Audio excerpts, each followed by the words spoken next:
Hey everyone, welcome back to my channel. It's Dr. Alessandro. Please like and subscribe. In this video, I'm going to be talking very briefly about little things called restrictive covenants. Now, this is mainly for dentists. However, watch out, because I think in the future, it's going to start to become more and more common in employment contracts with potentially hygienists, so hygienists pay attention, and maybe even dental assistants and front desk or any team member. I don't know. I don't know where the limit's going to be or how this is going to evolve. Now, this typically just involves dentists and say the owner dentist and the associate dentist, typically in contracts, or partner dentists. I mean, that can also happen as well. So it all depends on how the contract is structured and written. However, this is very important because a restrictive covenant actually prevents the person, if they leave the office that they're working in, they decide to quit and go elsewhere, or, well, they get terminated, fired, they can't practice within a certain range of the office building. And sometimes, depending on the practice, if it is a multiple location practice, that can extend an umbrella for all of the locations, if that is how it's written in the contract, or certain locations, or just the home location, again, depending on how the contract is written and agreed to.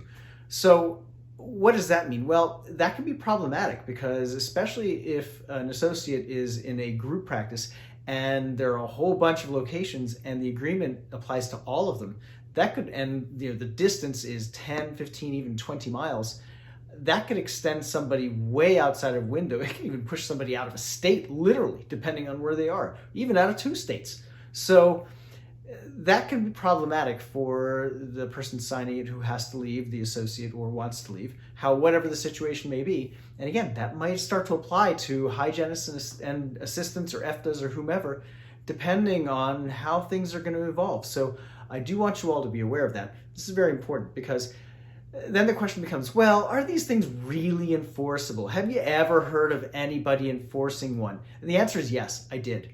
It happened actually somewhat locally.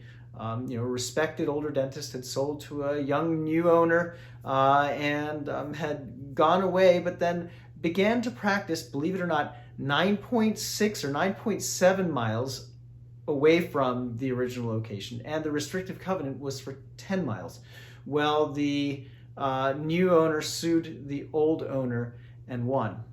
So yes, it can happen.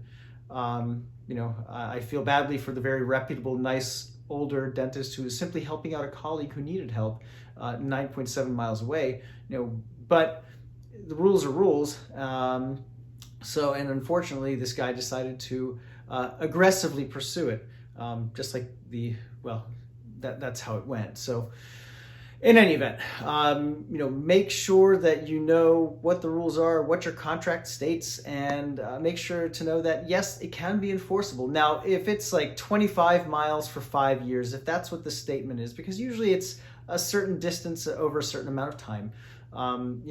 Sometimes it's 1 mile or something within a city because that's reasonable. Sometimes it's 5 miles. It depends on the geographic spot we're all talking about. So it could be a city, 1 mile, 2 miles. It could be a suburb, 3 to 5 or 3 to 10 miles, or it could be a rural area, which can be 10 to as many as 20 to 25. But unenforceable over the course of 1 or 2 years, depending. Now, I did see one that was hysterical. It was 5 years and 25 miles. That's unenforceable. Okay, no court in the world is going to enforce that. That's just dumb. Okay, that's ridiculous. However, the 2-year 10-mile rule did apply and it was enforced. So be aware that it can be, and in certain cases it has been. So always do your due diligence and make sure you understand the contract, read it, and know what the repercussions are or the consequences or whatnot if you decide to leave a position, because that can certainly push you out of a certain range and make it much harder for you to practice, or make it harder for you to find a place to practice. So in any event, thanks for joining me. And again, be aware, hygiene, assistants, everybody else, this may or may not come to you all in the future as well. And it may already be with hygiene, I don't know. Hygienists maybe can comment on this and provide their input. But hopefully this has been a helpful video for you who are watching, and I hope you're all staying well and healthy.